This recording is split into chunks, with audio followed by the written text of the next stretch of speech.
कोई भले ही गलत काम बड़ी ही सफाई के साथ करता हो ताकि इसका पता किसी को नहीं चले, लेकिन उसकी पोल खुल ही जाती है। कहते हैं ना कि चोर कोई न कोई सुराग जरूर छोड़ता है। एक ऐसा ही मामला चीन में आया है, जहां एक महिला अपने पति से छुप छुप कर दूसरे मर्द के साथ रंगरलियां मनाती थी।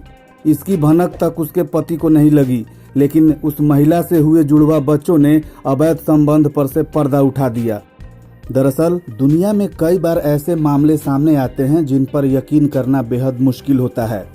ऐसा ही मामला चीन में सामने आया है, जहां एक महिला ने जुड़वा बच्चों को जन्म दिया, लेकिन डॉक्टर उस वक्त हैरान रह गए जब पता चला कि इन बच्चों का एक नहीं दो बाप है। इन बच्चों की डीएनए रिपोर्ट से धोखेबाज पत्नी की पोल खुल गई। चीन से सामने आए इस मामले ने सबको चकित कर दिया है। यहाँ एक पति को अपनी बीवी की बेवफाई का पता उसके जुड़वा बच्चों के बाद पता चली। दरअसल नवजात बच्चों के बर्थ सर्टिफिकेट के लिए डॉक्टर्स ने डीएनए टेस्ट कराया। जब रिपोर्ट सामने आई तो डॉक्टर्स हैरान रह गए। महिला के जुड़वा बच्चों के 2 अलग अलग बाप निकले। दोनों बच्चों का डीएनए अलग अलग था। जब इस बात का पता उसके पति को चला तो वह भी दंग रह गया। उस शख्स ने कहा कि उसे कभी पता ही नहीं कि उसकी पत्नी के संबंध किसी और से भी थे।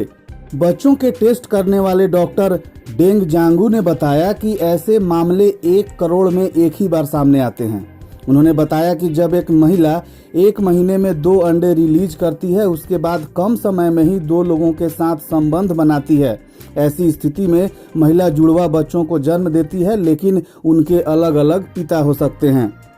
अगर कोई महिला 10-15 दिनों के भीतर ही 2 अलग अलग पुरुषों के साथ संभोग करती है और उस पुरुषों के स्पर्म उस महिला के अंडाणु से निषेचित हो जाने की प्रबल संभावना होती है।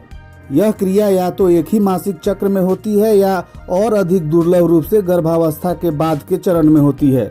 इसके परिणाम स्वरूप एक औरत को अलग अलग पिताओं से जुड़वा बच्चे पैदा होने की संभावना बन जाती है। इस घटना को हेटेरोपैटर्नल सुपरफिकंडेशन के रूप में जाना जाता है।